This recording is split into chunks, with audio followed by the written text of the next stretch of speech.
Olá, meus amores, tudo bem com vocês? Eu espero que esteja tudo bem mais uma vez.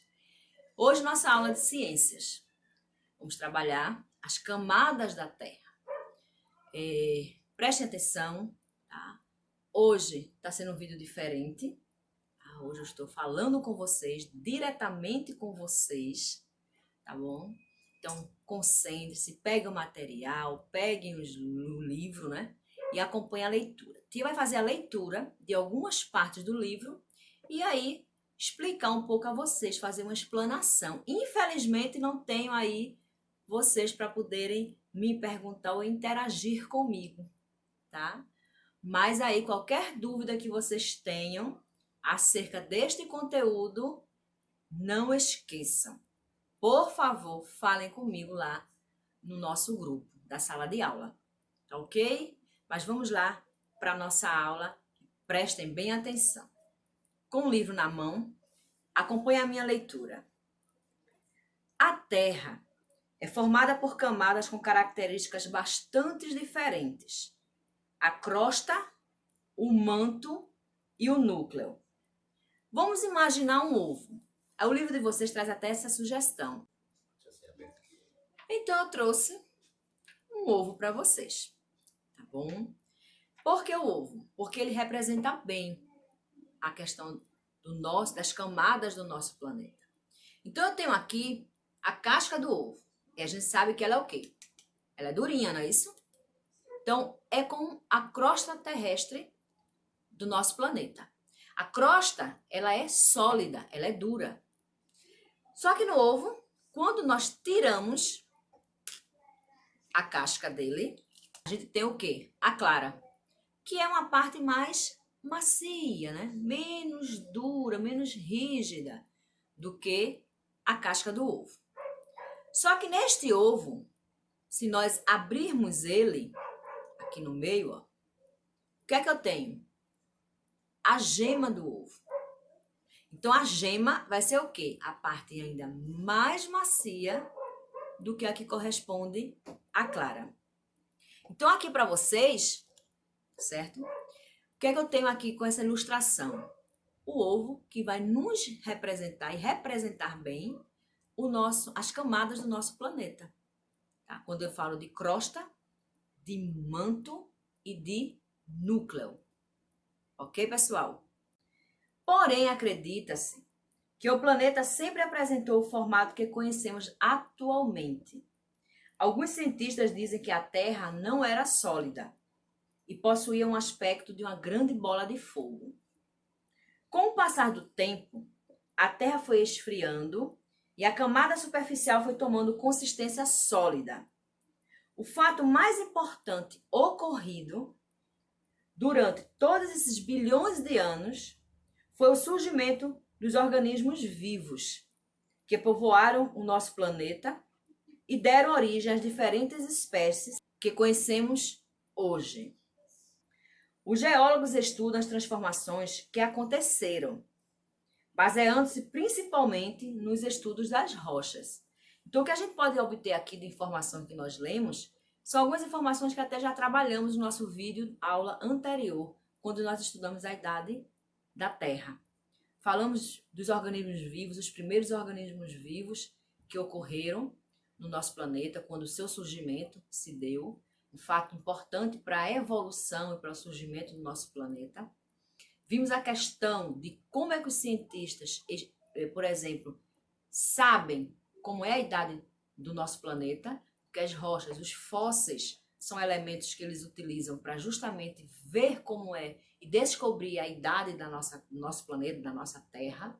Então, esses são alguns elementos. Isso é um pouquinho só no resumo da aula passada. Ok, gente? Continuando a página 42, acompanhe a leitura.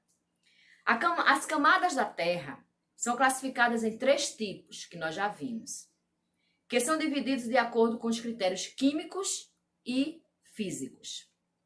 De forma simplificada, a Terra é formada por uma camada externa, denominada crosta terrestre, é aquela superficial e mais sólida, um manto viscoso, composto de substâncias ricas em ferro e magnésio, e um núcleo, que é a parte interna, aquela do centro do planeta.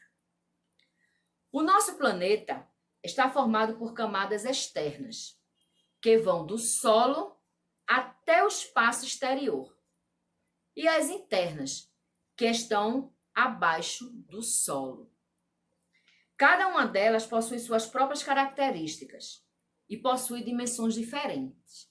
Aqui no livro de vocês aí, ó, que vocês estão com ele na mão, nessa parte aqui, ó, a gente pode observar essa divisão. A gente tem aí no centro o núcleo e a externa, a crosta, e a intermediária entre o núcleo e a crosta, que é o manto. Ok? Continuando. Muitas alterações ocorridas no interior da Terra, como os terremotos e os vulcões, afetam diretamente a vida do nosso planeta. Nós vamos ver direitinho mais na frente como é que esses fenômenos influenciam o nosso planeta. Aí vocês têm outro desenho falando um pouco especificamente sobre cada uma dessas camadas. Vamos ver a crosta terrestre? A superfície sólida da Terra é chamada de crosta terrestre. Ela é composta de uma fina e dura camada de rochas. Abaixo dela, nós temos aí o quê? O manto. O manto é formado por rochas bem quentes, que se apresentam em consistências pastosas. Já não é tão sólida como a crosta. O núcleo, que é o centro, é ainda bem mais quente. Supõe-se que o centro da Terra seja uma esfera sólida. Ok? Vamos continuar. Na página 43, vamos conhecer um pouco mais sobre cada uma dessas camadas. A crosta terrestre está situada logo abaixo da superfície terrestre, formada por diversas rochas e minerais. Pode atingir de 40 a 60 quilômetros, aproximadamente, de espessura na área continental, que é na área do continente, na área sólida, e 6 quilômetros na área oceânica, que compreende o fundo do mar. O manto tem uma profundidade de 30 a 2.900 quilômetros abaixo da crosta. É composto por substâncias ricas em ferro e magnésio, como nós vimos, e também apresenta características físicas diferentes da crosta. O material de que é composto, o manto, pode se apresentar no estado sólido ou com uma pasta viscosa, em virtude das pressões. O núcleo apresenta-se dividido em duas partes. Uma sólida, segundo se acredita, é composta primariamente de ferro ou um pouco de níquel. Alguns cientistas afirmam que o núcleo interno pode estar numa forma de um único cristal de ferro. Aí o que é que a gente pode ver mais? Que as temperaturas são altíssimas, cerca de 5.000 graus Celsius. Então, isso são algumas características de cada uma dessas camadas que formam o nosso planeta. Na página 44, nós temos o seguinte. A crosta terrestre é constituída principalmente por rochas sólidas, formadas por diferentes minerais que se apresentam em pedaços classificados como placas tectônicas. As placas tectônicas, nós já até conversamos na sala um pouquinho, vamos ver mais para frente, mais detalhadamente, de como é que elas funcionam, já até conversei com vocês. Então, há uma influência muito grande no nosso planeta em relação a essas placas tectônicas, mas vamos conhecer um pouco mais delas mais na frente. Que estão sempre em movimento, essas placas. Esse movimento quase não é perceptível. Entretanto, o homem é capaz de encontrar na natureza as suas consequências, como os tremores de terra, chamados terremotos, algo que a gente também vai conhecer um pouquinho mais na frente. Então, as placas, nós não sentimos quando elas se movem, ok? A gente não sente. O que a gente sente é a consequência deste movimento, que são justamente os terremotos ou os maremotos que ocorrem e causam tanta devastação em muitas áreas do nosso planeta.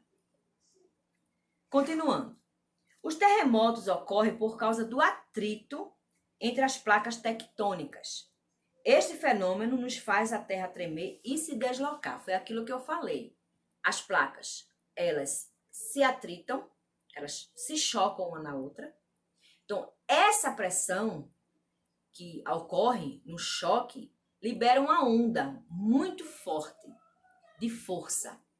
Se for na Terra, abala a Terra, sentimos o terremoto. Se for no mar, causam, como já causou muitas vezes, tsunamis. Tá certo? Continuando. Tais fenômenos se dão quando as placas se chocam e se afastam em movimentos bruscos, provocados pelo calor intenso da Terra. São chamados de abalos sísmicos e sua intensidade é registrada pelos sismógrafos, que é um instrumento. A camada mais sólida e rígida da Terra é chamada de litosfera, composta da crosta terrestre e uma porção rochosa que ainda podemos encontrar no manto.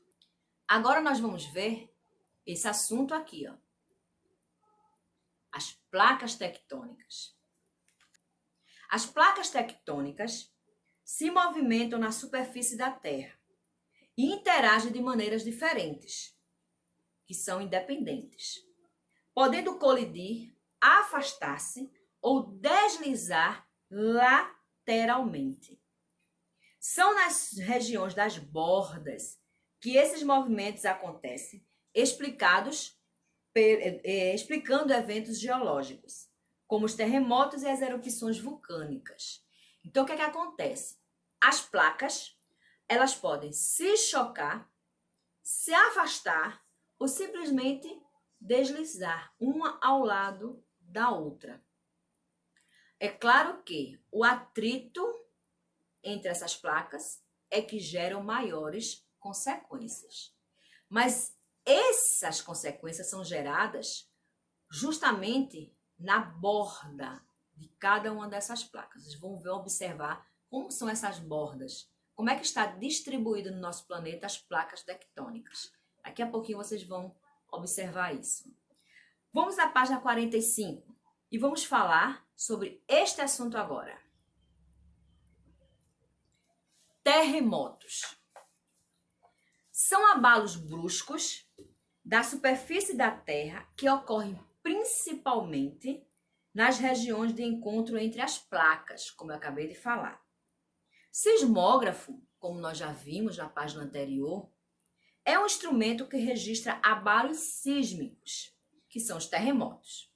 Então, eles podem registrar o quê? A duração ou a intensidade desse terremoto. Então, esse é o instrumento que os pesquisadores, os geólogos, utilizam para saber o terremoto, a intensidade desse terremoto. Vamos ver agora esse assunto aqui. Ok? Vulcões. São formados pelo acúmulo de material magmático, despejado por sucessivas erupções. Os vulcões podem ser encontrados na Terra e também no mar, por incrível que pareça. Os vulcões entram em erupção e cospem, literalmente, cospem rocha derretida chamada magma. O magma que sai se chama lava. E ao esfriar, ele endurece, formando assim rochas ao redor dos vulcões. Veremos agora esse assunto aqui, ó. Cataclismos. São os eventos naturais que modificam para sempre a estruturação do ambiente.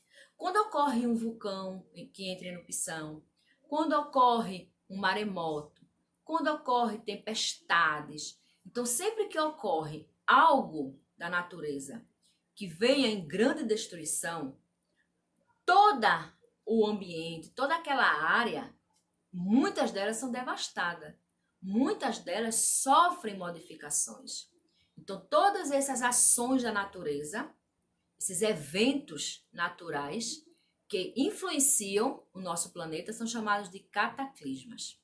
Ok? Na nossa página 46, acompanha a leitura, tem vulcanismo. É um fenômeno geológico que ocorre no interior da Terra, para a superfície, quando há o extravasamento do magma em forma de lava, além de gases e fumaça, que também são produzidos quando ocorre uma erupção. O termo vulcanismo é utilizado para designar uma série de fenômenos e elementos vulcânicos. Então, todo aquele processo vulcânico do vulcão a gente chama de vulcanismo. Vamos agora ver este assunto aqui, a atmosfera. Nós estamos falando da parte mais assim, sólida, do interior da Terra, mas o nosso planeta não é só isso. O nosso planeta tem toda uma camada mais externa, formadas de ar, que nos protegem contra vários fatores. Então, vamos conhecer um pouquinho. Se eu falar de atmosfera, vocês já conhecem esse termo. Alguns de vocês podem até responder. Que atmosfera é a camada de ar que envolve a Terra. Não é isso? Mas vamos conhecer hoje um pouquinho a mais do que é essa atmosfera e os seus benefícios para o nosso planeta. Acompanhe a nossa leitura. A atmosfera é a camada gasosa que envolve a Terra e a existência de vida tem relação com a atmosfera da seguinte forma. Acompanhe. Contém oxigênio e o gás carbônico. Oxigênio porque é indispensável para a nossa vida, que nós respiramos. E gás carbônico por conta das plantas que produzem seu alimento. Impede que todos os meteoros, exemplo, com exceção dos maiores, atinjam a superfície da Terra. Protege a Terra das radiações nocivas emitidas pelo Sol. Redistribui a água evaporada da superfície da Terra sob a forma de chuva. E ajuda a diminuir o calor durante o dia e protege nosso corpo contra o excesso de energia dos raios solares. Então, essas são algumas das funções que a atmosfera tem em relação ao nosso planeta e para a vida no nosso planeta. Vamos para a nossa próxima página. Página 47. Os cientistas verificam que as propriedades da atmosfera variam em diferentes altitudes, em alturas. Assim, podemos identificar 5 camadas com características diferentes. Aí nós temos aí a troposfera, a estratosfera, a mesosfera, a exosfera e a termosfera. Então, são 5 camadas. Cada uma delas tem uma função. Nós vamos ver agora a biosfera. Acompanhe. Corresponde à parte da Terra onde há vida. Ela está concentrada entre a atmosfera e a hidrosfera. A atmosfera é a camada de ar, hidrosfera, a parte líquida do nosso planeta. Assim, podemos dizer que ela se estende desde o fundo dos oceanos até as montanhas mais altas. Vale lembrar que tanto os seres vivos como os não vivos são importantes para garantir a vida no planeta. Ecossistema é o ambiente formado pela interação entre a comunidade e os seres vivos e o lugar que é o ambiente, o meio físico, onde ele vive. Um ecossistema é formado pelos meios bióticos, que são fatores vivos, e abióticos, que são os fatores não vivos. O que é que nós podemos ver aí? Os bióticos são aqueles que incluem vida. Estou relacionada à fauna, flora e aos seres humanos. Quando eu falo abiótico, são o quê? São os que não têm vida. São elementos como a água, como o ar, como a terra. Então, esses são alguns tipos de elementos abióticos. Mas o que a gente pode esquecer é que um depende do outro. O vivo depende do não vivo. Nós temos o ser humano aí como exemplo. E temos a água como um ser aí abiótico, sem vida. Mas o que é que acontece? O homem pode viver sem a água? Não. Um tem que estar relacionado ao outro. E a água é um dos motivos para que o nosso planeta seja, até este momento, o único planeta que tem vida. Por conta, principalmente, do elemento como a água. Então, essa relação tem que haver entre os seres vivos e os seres não vivos. Tem que ter um equilíbrio aí. Ok, gente? Mas vamos continuar? Página 48. Vamos falar agora da hidrosfera. A hidrosfera é o que compreende a parte líquida do nosso planeta. Esse elemento tão importante para a nossa vida. Acompanhem. É a camada de água da Terra, composta por toda a água encontrada em nosso planeta, nos seus 3 estados físicos.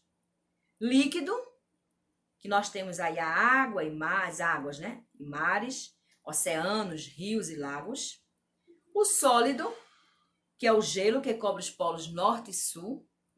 E o gasoso, encontrado na forma de vapor que formam as nuvens. O homem também obtém grandes benefícios da hidrosfera. Então aí, primeira parte. A água do nosso planeta se apresenta de 3 formas: sólida, líquida e gasosa. A líquida é essa mais comum que nós conhecemos no nosso dia a dia. Água dos mares, quando a gente vai à praia, água dos rios, água dos lagos, água dos oceanos.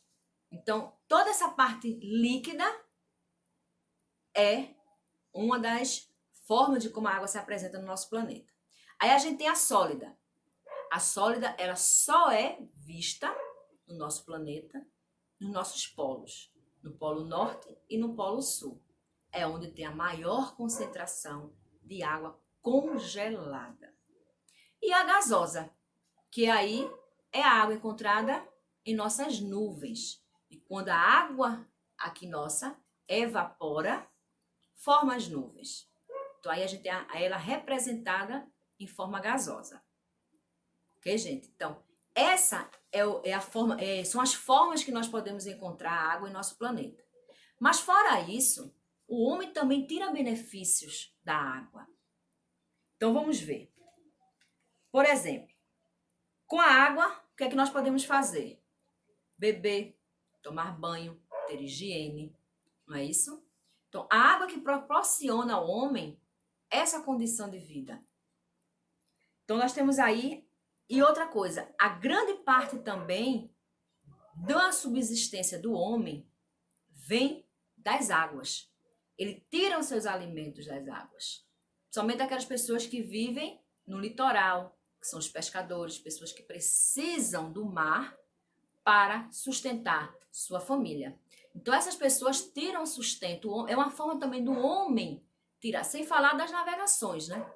Que também precisamos das águas para esse tipo de transporte.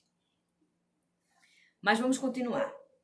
E a maior parte do oxigênio do planeta é produzido pelas algas. Sabe aquelas águas que tem lá no mar? Elas próprias, as águas verdes. Elas são as maiores produtoras de oxigênio do nosso planeta. Por isso que tem tanto assim os cientistas, os pesquisadores, os biólogos voltados para a área do mar. Eles têm tanto cuidado e leis para a preservação dos corais, por exemplo. Porque é importante esses tipos de organismos vivos para o nosso planeta. Embaixo do livro de vocês só tem aí umas imagens que mostram como é que essa água sólida se apresenta, como já está aí o gelo que cobre os polos norte e sul. Tem aí o líquido, que a gente já falou, nós podemos encontrar nos mares, nos rios, nos lagos, lagoas, cachoeiras. E o gasoso, que é a concentração do vapor, formando aí as nuvens. Tá bom, gente? Bem, pessoal, terminamos por aqui essa nossa videoaula. Espero vocês para a próxima videoaula nossa de geografia. Tá? Espero que vocês tenham entendido, tenham assimilado. Qualquer dúvida que venha surgir, a gente tem lá o nosso grupo, a nossa sala de aula virtual. Então, perguntem lá, podem fazer algum questionamento. Quem quiser trazer e enriquecer a nossa aula, pode colocar no grupo, tá ok? Então, eu espero vocês para a próxima videoaula e um beijo enorme e tchau, tchau, pessoal!